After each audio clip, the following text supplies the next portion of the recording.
Gracias por acompañarnos en nuestra sesión inaugural de esta nueva actividad que les ofrecemos desde el Archivo General de la Nación, titulada Diálogos con el AGN, con el propósito de que nos acompañen los jueves de cada quincena a abordar diferentes temas que tienen que ver con la misión y la función del Archivo General de la Nación y otros temas transversales a las actividades de la archivística, de la divulgación del patrimonio documental y por supuesto de la historia. Y estamos muy emocionados porque en nuestra sesión inaugural nos acompaña pues nada más y nada menos que nuestro jefe del Departamento de Programas Educativos para la Ciudadanía, Ángel Alejandro de Ávila Sánchez. Buenas tardes, Alejandro, ¿cómo estás? Muchas gracias por ser nuestro padrino en esta nueva actividad de difusión que estamos teniendo en el AGN.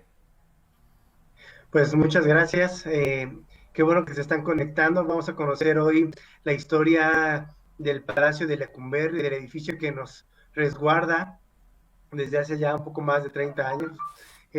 Bueno, ya casi 40 años. Y vamos a conocer pues las funciones, cómo fue inaugurado, cómo fue ideado y sobre todo porque representó la modernidad de una época. Vamos a contextualizar un poco a nuestros compañeros cibernautas que nos están acompañando en esta sesión. En agosto es un mes muy emblemático para el Archivo General de la Nación. Particularmente conmemoramos dos fechas significativas en la historia del Archivo General de la Nación. Por un lado, se celebra el cierre de lo que terminó conociendo en su última etapa, la cárcel preventiva del Distrito Federal. Y en el año 1976, el 26 de agosto de 1976, y curiosamente en esa misma fecha, pero de 1982, es cuando se reabre este edificio como el Archivo General de la Nación.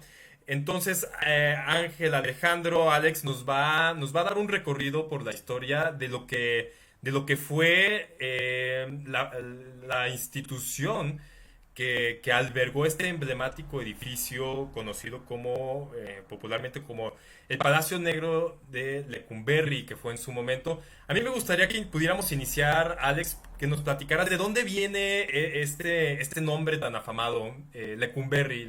¿Por qué Lecumberri? ¿Por qué el Palacio de Lecumberri? Bueno, cabe destacar que siempre fue conocido el palacio como el Palacio de Lecumberri, aunque nunca fue su nombre oficial, jamás.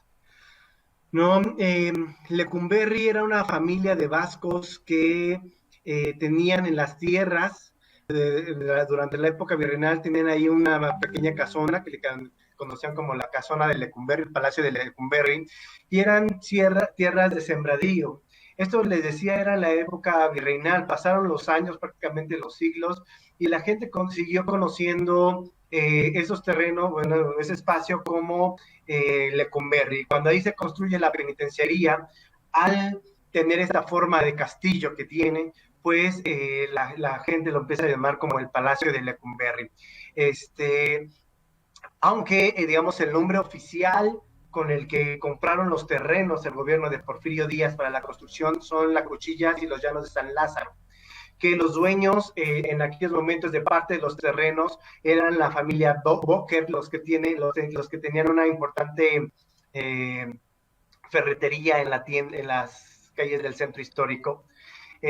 Y después se inauguró como la penitenciaría de México y terminó siendo la cárcel preventiva del Distrito Federal.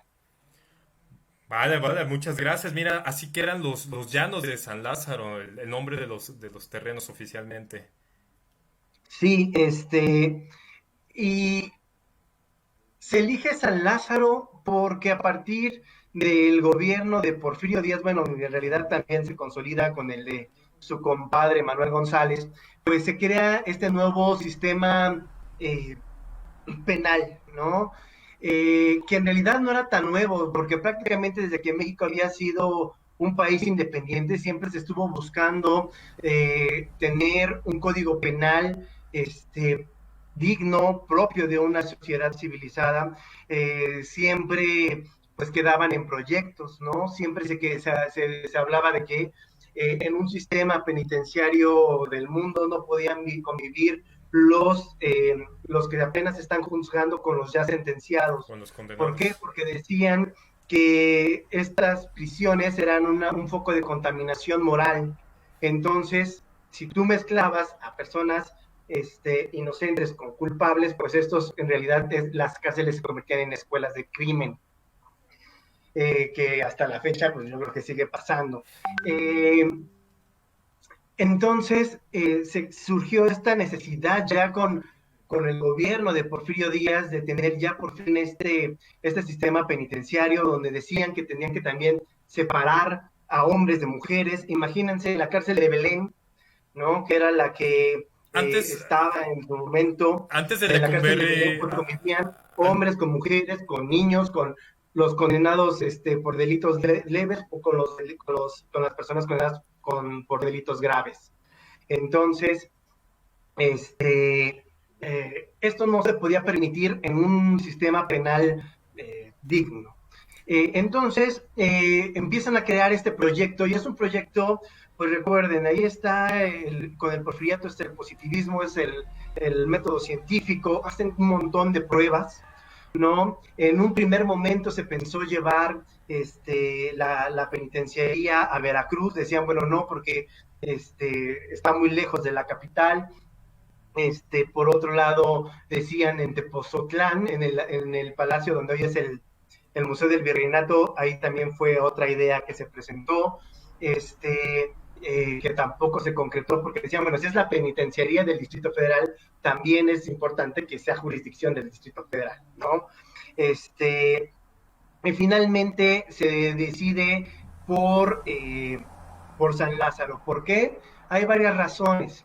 Se sí. encontraba al oriente de la ciudad y se consideraba que la penitenciaría y la cárcel era un foco de infección, un foco de malos olores, ¿no? Entonces, como los vientos venían principalmente del norte, estos aires no se iban a ir a la Ciudad de México y contaminar, ¿no? El aire de la ciudad, ¿no? Se hizo a las afueras de la Ciudad de México, porque también otro de los principales problemas que había en la cárcel primero de la Acordada y después de Belén, pues es que estaban en medio de la ciudad, y pues todos los estragos de la prisión, los malos olores, las fugas, pues la vida carcelaria pues contaminaban pues prácticamente el centro de la ciudad. Se construye como un proyecto prácticamente moderno, de vanguardia.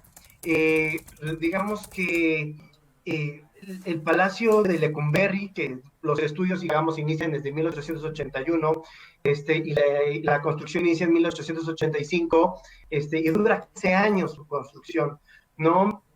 Fueron muchos aspectos, tanto tecnológicos, ¿no? Pensar un proyecto, y les decía, estas ideas ya eran muy viejas, retoman un antiguo proyecto que presentó en la década de 1840 Lorenzo de la Hidalga, ¿no? Tomando este sistema panóptico desde una torre de control, tener vigilancia a una serie de celdas, con una modificación, porque el Lorenzo solo de la Hidalga sí era un proyecto como eran prácticamente los panópticos en el mundo, que eran circulares. Aquí lo hizo en formato de estrella, y con este formato de estrella pues se potencializó, pues uno, la capacidad de presos que tenían que tener, ¿no?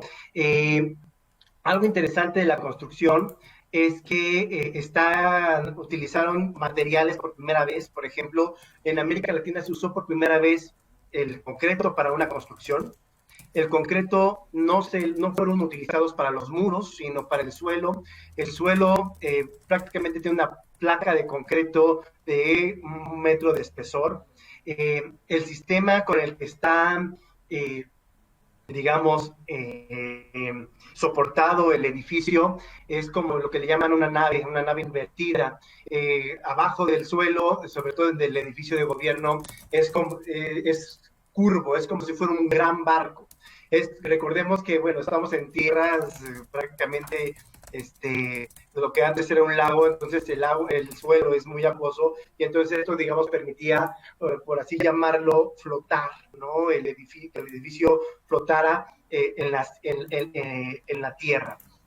Este, eh, Eso, digamos, con lo que respecta a la parte de la construcción como tal. Se elige, por supuesto, el sistema panóptico, que era lo más vanguardista de aquellos años, pero también el sistema penitenciario que se adopta también es el más moderno. Antes de Lecumberri, ¿cuál era el recinto penitenciario en México? ¿Cuál es el antecedente? Digamos que como recinto penitenciario no existía, ¿no? Era la cárcel nacional, que era la cárcel de Belén. La cárcel de Belén, ok. Existían en realidad tres cárceles, que era la cárcel de la capital, de la Diputación, perdón, se llamaba, que estaba en lo que hoy es el Ayuntamiento de la Ciudad de México, que era, digamos, la cárcel destinada para aquellos presos que tenían cadenas menores. Estaba la cárcel de Tlatelolco, que era una cárcel militar, y que durante el porfiriato también era la cárcel de los presos políticos. Ok. Y la cárcel de Belén, que era, digamos, la cárcel donde se aglutinaban prácticamente todos. Había otro centro penitenciario en Tlalpan, pero era mucho más pequeño, pero todos compartían la misma problemática. Estaban todos revueltos, hacinados, medidas higiénicas deplorables, que eran prácticamente una escuela del crimen, ¿no? Ok. Este, entonces estaban buscando esta modernización, y con la creación de Lecumberri, pues justamente buscaban ya tener esta primera separación básica de no tener mezclados a hombres con mujeres, uno, y a juzgados con condenados, ¿ok? Ok, ok. Y sobre todo con el porfiriato, y bueno, durante el porfiriato, por las ideas igual del positivismo, la penitenciaría o el concepto de penitenciaría adoptó un nuevo lema o un nuevo objetivo, una nueva meta, que era la rehabilitación, la readaptación a la sociedad. Como también ya se venía trabajando diciendo desde hace muchos años. Se supone que cuando cerraron la cárcel La Acordada y lo trasladaron a Belén, iban ahí a tener talleres de artes y oficios, las cuales tampoco nunca hubo. Entonces, con Lecumberri iban a tener todos esos ya, el sistema judicial funcionando, ¿no? El aparato de justicia, ¿no? Y de implementación de justicia, y sobre todo para algunos era rehabilitar, para otros era terminar de evolucionar, y eso lo vamos a ver un poco más adelante, porque me refiero con estos términos. Pero les decía, en el sistema Crofton, la pena se dividía en 4 etapas, ¿no? La primera era de completo aislamiento, de reclusión en solitario. Tú tenías que reflexionar sobre tu quehacer, sobre tu andar. Podías ser visitado ¿por quién? Por los sacerdotes, por las autoridades, por aquellas personas que te pudieran moralizar, ¿no? Tenías que tomar espacio, tenías que tomar aire libre, no tenías que estar encerrado todo el tiempo en una oscuridad de una celda, sino que tenías ciertos tiempos en solitario también para ir a tomar el sol. Esos espacios eran los que hoy son los torreones del Archivo General de la Nación, ¿no? Ahí se colocaba uno por celda y ahí tomaba el sol, continuaba reflexionando.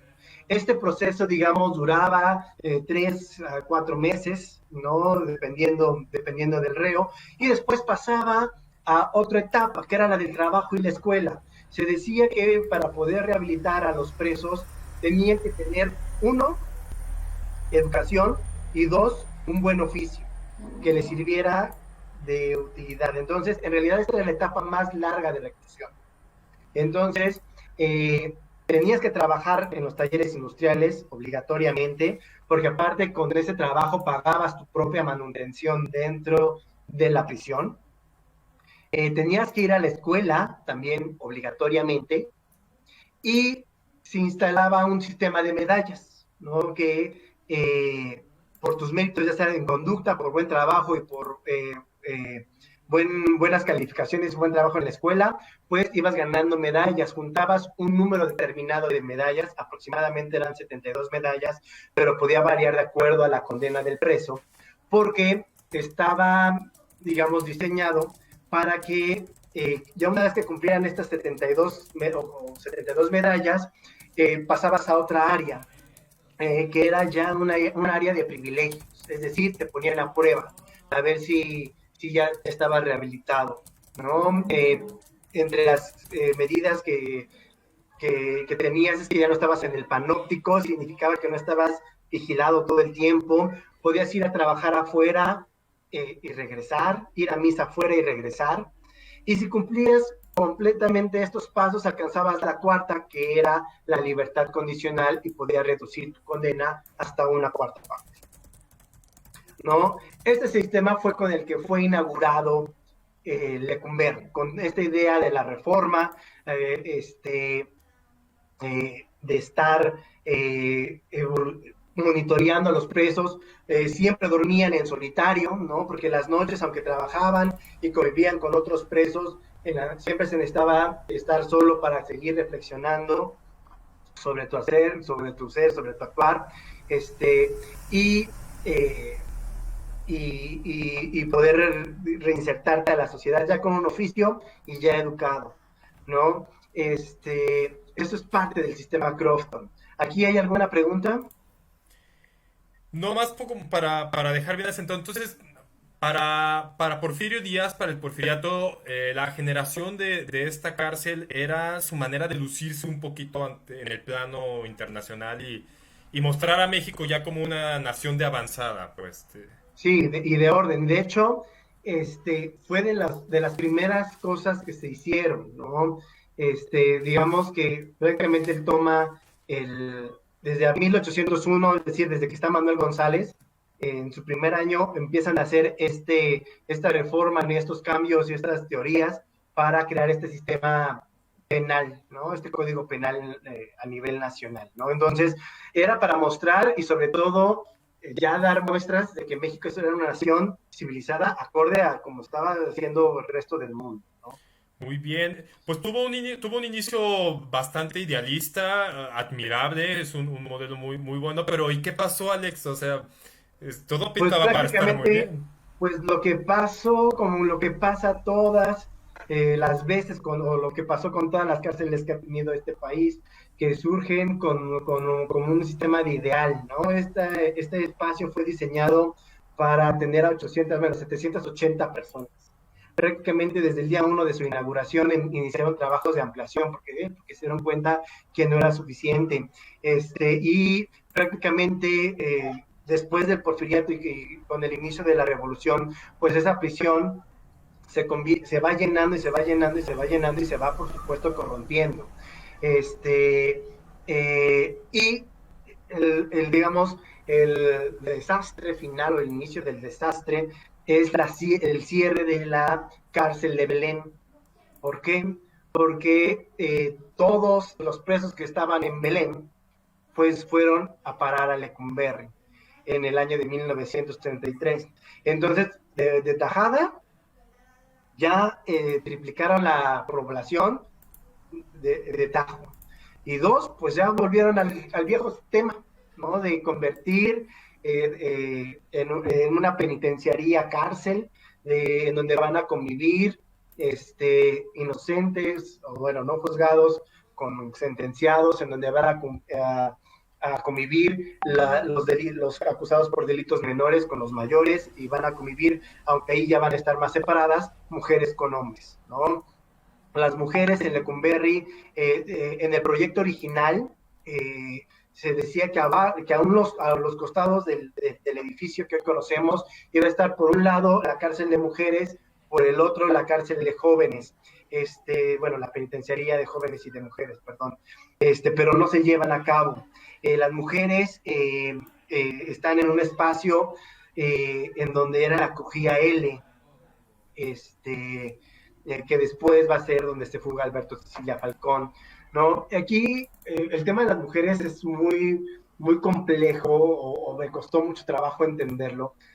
¿Por qué? Porque se supondría que a partir de que abre la cárcel del Santa Marta Catitla en los años 50, pues ya no había mujeres en Lecumberri. Sin embargo, cuando tú ves los censos, hay mujeres.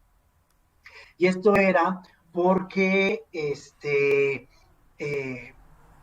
en Lecumberri, en un área que tampoco está también bien definida, en donde estaba la cárcel de mujeres, es decir, ahí pasaban las 72 horas y ya si eran consignadas a una reclusión, pues ya eran trasladadas a Santa Marta o ya eran dejadas en libertad, ¿no? Entonces, este, también esos son de los cambios que hubo. Y les decía, a partir de la Revolución Mexicana, pues empiezan a transformar y se abandona el sistema Crofton, ¿no? Este sistema que tenía la intención de llevar al preso a la readaptación a través de una serie de pasos, y se instala un sistema que ya era prácticamente muy parecido al que había, que se llama de mayorazgo, en donde la autoridad nombraba a un preso jefe de crujía, ¿no? El mayor. Y ese era el preso que mantenía el orden dentro, pero también era el que daba de los castigos, el que daba, pues prácticamente un ser todopoderoso que ponía ahí su ley, ¿no?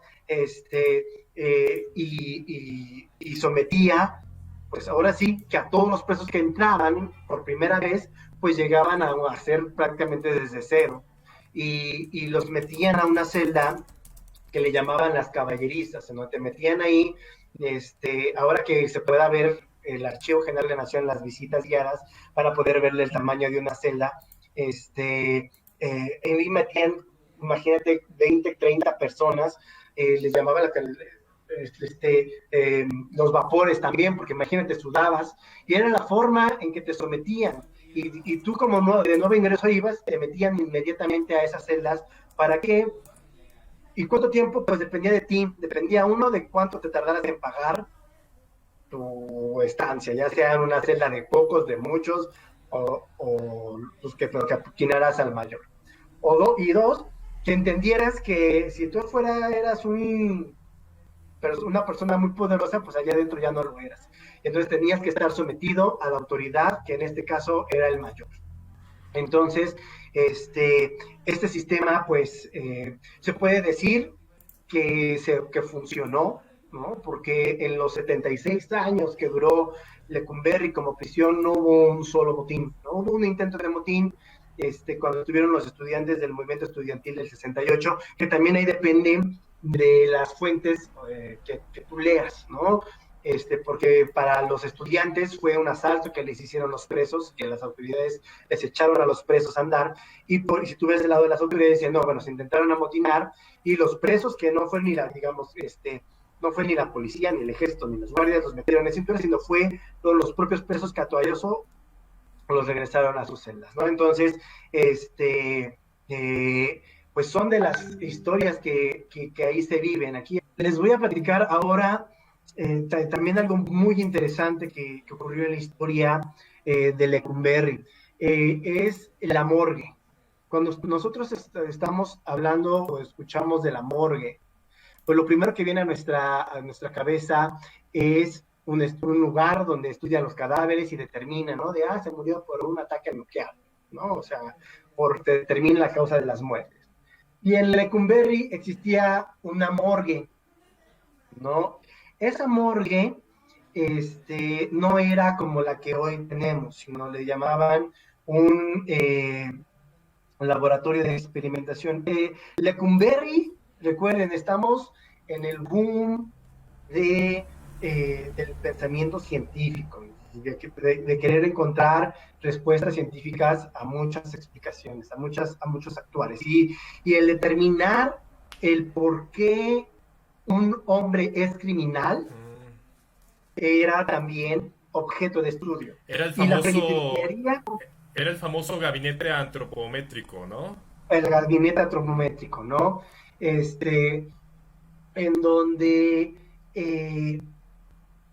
la, los presos, había una teoría muy en boga en aquellos años de un italiano que se llamaba Cesar Lambroso, César Rambroso decía que los criminales son criminales por naturaleza, que eran seres que se había quedado una fase intermedia de la evolución entre el simio y el hombre, y entonces eran criminales por naturaleza. Entonces se necesitaba saber qué es lo que te hacía a ti ser un criminal.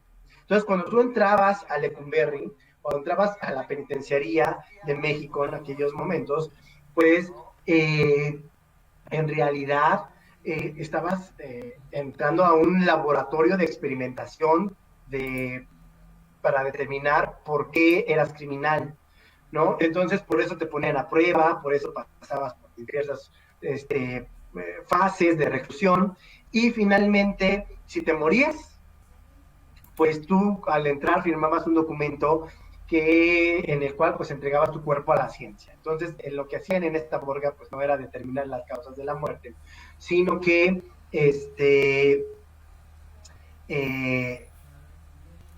te cortaban la cabeza y estudiaban tu cráneo, las formas que tenía el cráneo, que te hacían a ti ser un criminal, ¿no?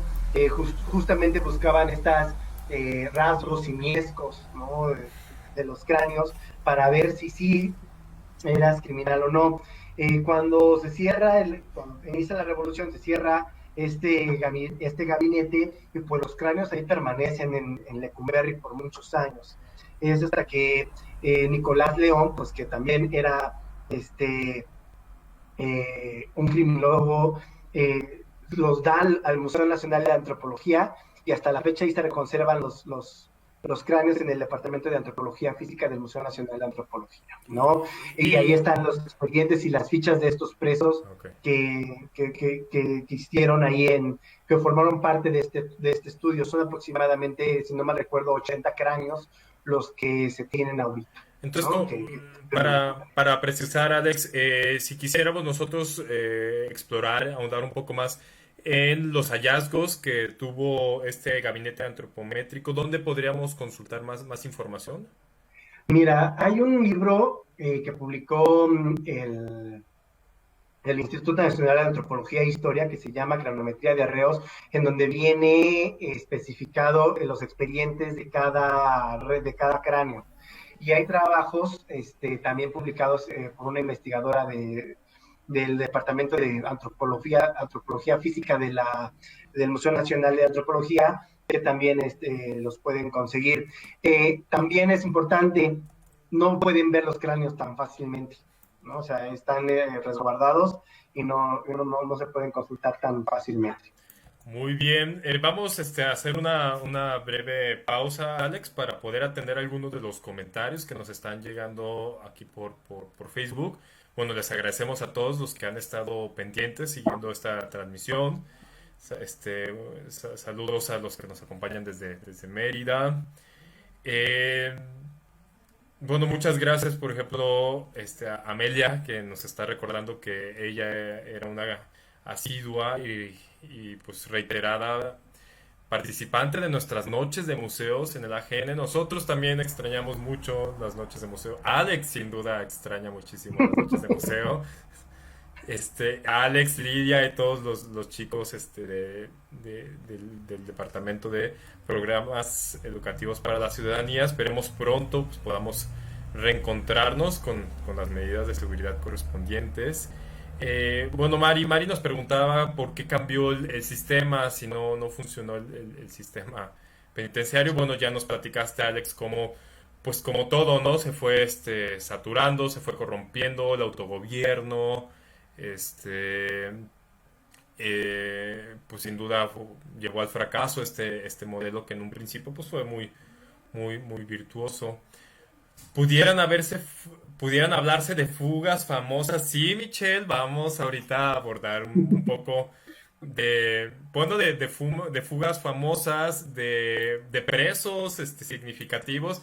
Que bueno, abordando este tema. ¿Tú has escuchado, Alex, el término de los suicidados? No. Bueno, el suicidado te refieres a lo que se convirtió y después, ya cuando se cerró el gabinete antropométrico, en el cual te decían en la morgue ya de Lecumberri que te habías suicidado por 3 puñaladas con la espalda de las manos atadas. ¿Algo así es? Algo así, o que había presos que de repente pues tenían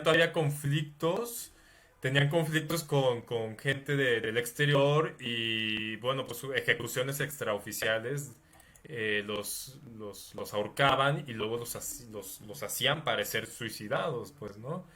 Entonces, no sé si está documentado, si fue muy afamado este tema en su momento. No lo he escuchado, pero tampoco lo podemos descartar, ¿no? Entonces, lo vamos a investigar. Ok, ok. Y oye, un poquito hablando ya como de la cultura popular que se generó en torno a lo que fue Lecumberri, a mí me viene a la mente Pepe el Toro, Pepe el Toro. Pepe el Toro que pues hizo de alguna manera famoso este recinto. Mucha gente de repente se pregunta, ¿realmente se filmó las escenas de cárcel de Pedro Infante en Lecumberri? Espero no romper muchas ilusiones, pero no, no se filmó.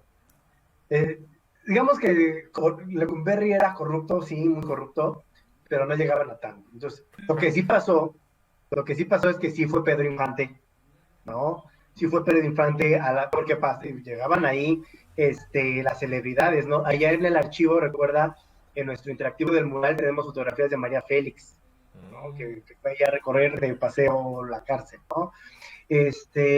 Entonces sí iban estas personalidades a vivir, fue Pedro Infante, pero las escenas de Pepe el Toro no se grabaron ahí, se recreó Lecumberri, eso sí, en los estudios Churubusco, y pues como pasan hoy también en las series, ¿no? Ponen la fachada y en realidad es ya adentro, pues quién sabe qué sea, ¿no? Entonces, si nuestros visitantes en algún momento van con el anhelo de encontrar cuál era la prisión en la que estuvo ambientado Vayan el a Río encierro. Churubusco, Río Churubusco y Tlalpan.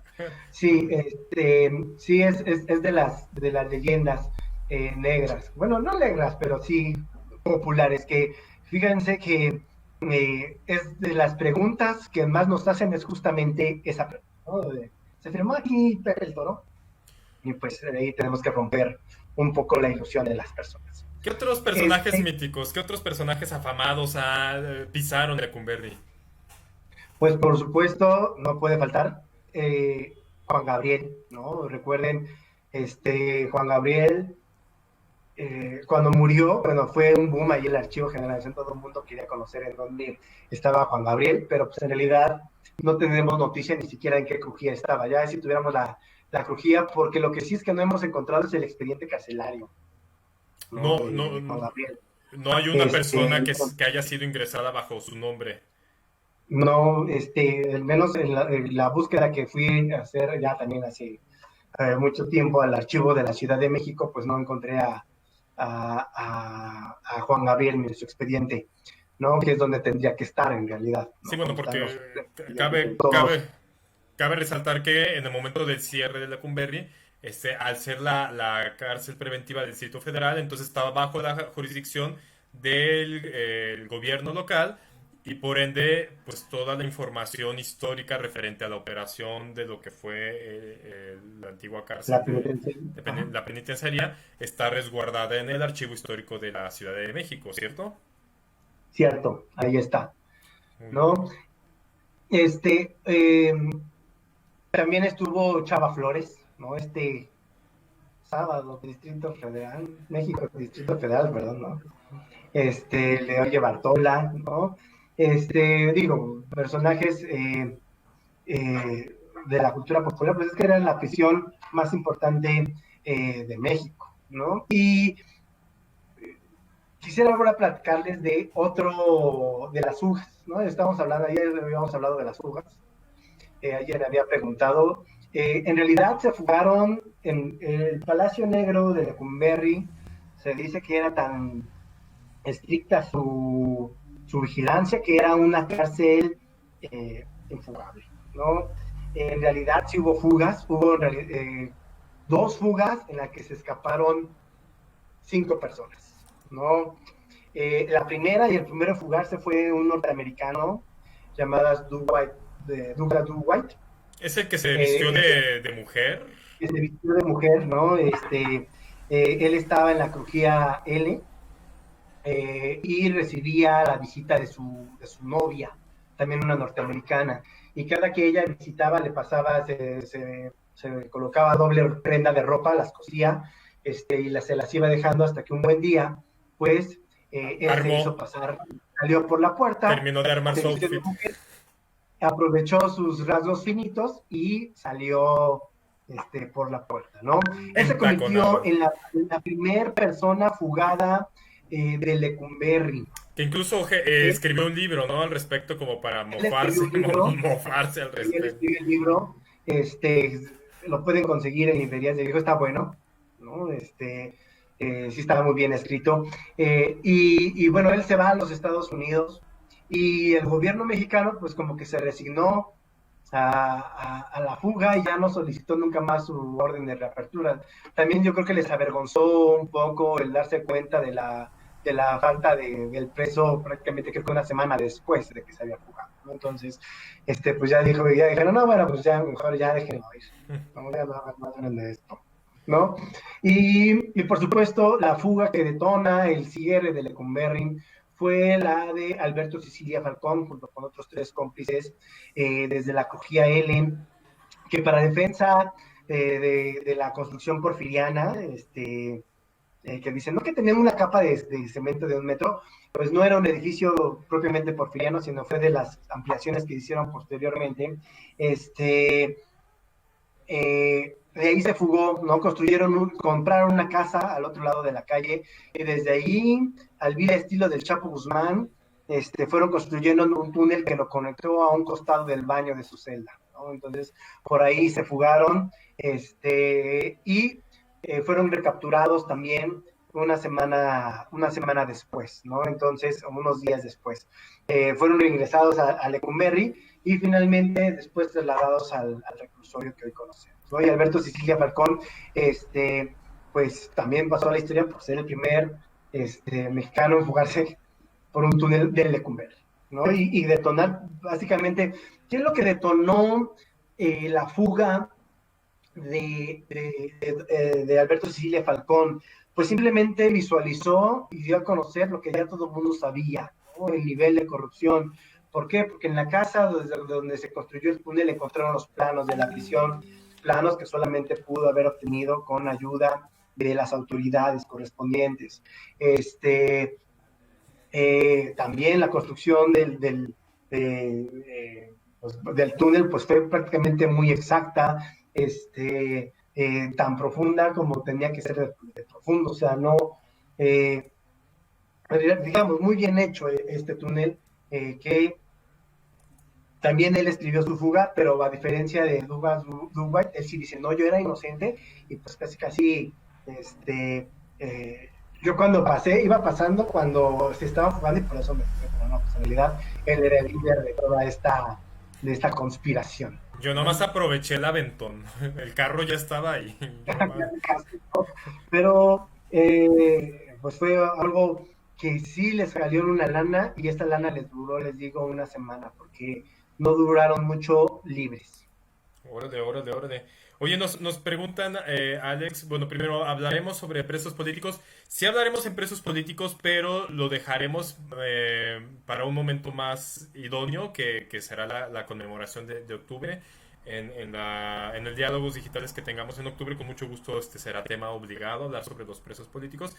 Nos hacen preguntas sobre el apando. ¿Qué era el apando? Si el apando se filmó en Lecumberri, ahorita que hablamos sobre Pepe el Toro. Ujú. No sé si nos podrías ayudar como a precisar qué era el apando, esta zona El tan... apando es también vamos aquí a romper un poco paradigmas, La ilusión. ¿no? De la ilusión. El apando, ¿existía el lugar que narra José Revueltas en su novela? Sí. ¿Se llamaba el apando? No. El apando, en realidad, o la celda de la que habla, era una celda que le llamaban la 614. El apando Era una palabra del caló penitenciario que significaba encerrarse, que no necesariamente tenía una connotación negativa o de castigo, ¿no? Que llegaba tu mujer, pues te apandabas, es decir, te apañabas la celda, ¿no? Que te van a castigar, te apandaban en una celda de castigo. Todas las crujías, cada una de las crujías tenían estas celdas de castigo que les decía que eran los dos vapores, que era donde se metían con muchas personas, ¿no? Esos eran los vapores. Pero había una celda en toda la prisión que era especialmente caliente. Recuerden, bueno, no los van a poder ver, pero las celdas de abajo están divididas por unas piedras de ladrillo de este tamaño. Y las de arriba es una placa de acero. Tú tocas y tocas así la placa de acero. Atrás de esa celda estaban las calderas, que eran calderas de vapor, que ocasionaban y convertían esa celda especialmente en un horno, prácticamente metían ahí, y le cortaron todo tipo de ventilación, y era un castigo no oficial, es decir, los que imponían los mayores. ¿Okay? Te metían ahí encerrados, ahí prácticamente cazaban, o sea, era una tortura impresionante. Eh, pero digamos, cada crujía tenía su propia celda de castigo, que algunas veces también se llamaba el lapando. Porque, ¿cuáles eran las zonas de castigo oficial? Las que ponía la autoridad, se convirtieron en los torreones que están ahí en el Archivo General de la Nación, que eran celdas en donde no tenías propiamente un techo, sino que había solamente una reja. Estabas a merced Entonces, el verdadero del clima. castigo que se infligía en ese lugar, pues era vivir con las inclemencias del tiempo, la lluvia, el sol. Después les colocaron un techito, pero era un techito, pues la verdad, pues muy básico, muy de lámina, muy sobrepuesto, pues. Y en uno de esos torreones fue donde estuvieron los estudiantes del movimiento estudiantil del 68, como parte de los presos políticos. Por eso, en ese torreón, que es el Torreón Norte, hoy en día se ha convertido como un memorial para los presos políticos. Ahorita que estamos hablando un poco que preguntaron de los presos políticos, pero pues ya no ando mucho en el tema, Sí, para para no que nos arruinar veamos en octubre. claro, para no arruinar la sorpresa de ese mes. Oye, ya para cerrar, Alex, aclarar una de las últimas inquietudes que nos comparte. Rubén nos pregunta, ¿qué onda con el presidente Madero y el vicepresidente Pino Suárez? Porque bueno, todos sabemos que este trágico suceso de la escena trágica pues tuvo su desenlace fatal en esta cárcel, en esta penitenciaría de México. ¿Qué pasó? Pues en realidad recuerden, a través del golpe de Estado que dan, los hacen prisioneros en Palacio Nacional, van y les dicen que los van a llevar a Lecumberri, porque pues, ahí tenían que pagar por los crímenes que habían cometido. Y en realidad, pues los llevan a las espaldas de Lecumberri, ¿no? Recuerden, ahorita ya está lleno de cosas, ya está lleno de civilización, pero en aquellos años eran fueras muy, muy, muy afueras de la ciudad. Y les aplicaron la ley fuga, es decir, le dijeron, ya vete, te vamos a dejar. Recuerden, el gobierno cubano ya estaba negociando para poderles dar el asilo político a Madero, y pues le dijeron, no, pues ya vete a la estación de trenes de San Lázaro, toma tu tren a Veracruz, de ahí parte a Cuba y nunca regreses. Y los Y en fusilaron realidad por la espalda. no los fusilaron, los asesinaron por la espalda. El fusilamiento Bueno, es implica que te por coloquen en de cámara, frente, sí, sí, sí, claro. ¿no? Y que digan, punta en fuego. Entonces los asesinaron por la espalda y sus cuerpos ya muertos, también importante aclarar, ya fueron ingresados a Lecumberri y ahí en la morgue les practicó la autopsia. Y entonces en esa morgue y en ese lugar fue donde salió la noticia, la versión oficial que dio el gobierno en su momento, que bueno, fueron asesinados en un intercambio de balazos por sus propios partidarios que intentaron rescatar, ¿no? Entonces, por supuesto, esa verdad histórica que dijo el gobierno de Victoriano Huerta, pues ya fue desmentida por la historia, ¿no? Como actualmente se está desmintiendo una verdad histórica. Híjole, qué suceso tan lamentable. Si pudiéramos situarnos ahorita a partir de la configuración que tiene ya las instalaciones del Archivo General de la Nación, particularmente, ¿dónde podríamos ubicar que se dio el asesinato de Madero y Pino Suárez? Afuera, en el parque, en lo que hoy es el parque Ánfora, ¿no? Es ahí donde se dio el asesinato. La historia del parque también es muy relevante para la cárcel, porque cuando se inaugura Lecumberri, este, digamos, los límites actuales del archivo son los límites originales del edificio. Pero en algún momento de la historia, el edificio se amplía hacia atrás y absorbe el parque y se convierten como en áreas deportivas. Cuando cierran Lecumberri, regresan, digamos, el límite original y ya se convierte ese espacio en un parque público. ¿Ok? Ok, va. Algo también hablando un poco también de las leyendas de Lecumberri, la J, la crujía J. Ah, yo creí que te estabas llevando, ¿No? yo creí que andabas de llevado con tu servidor, Alex. ¿Qué pasó? La J es la cela. Hay personas que refieren que en Lecumberri se acuñó el término Joto. ¿Por qué? Porque en la crujía J estaba destinada para los homosexuales. Y entonces que eran muy escandalosos, muy escandalosas, y entonces que gritaban nosotros, pues ya que vienen esas jotas, y ahí viene el término joto para referirse a los homosexuales. Hay otros que dicen que no, que el término joto viene De la cárcel de Belém, ¿no? entonces pues, nosotros damos las dos versiones, ¿no? Que es una realidad que en la crujía J estaba destinada para los homosexuales. No todo el tiempo, ¿no? No todo el tiempo que duró los 76 años fue la J.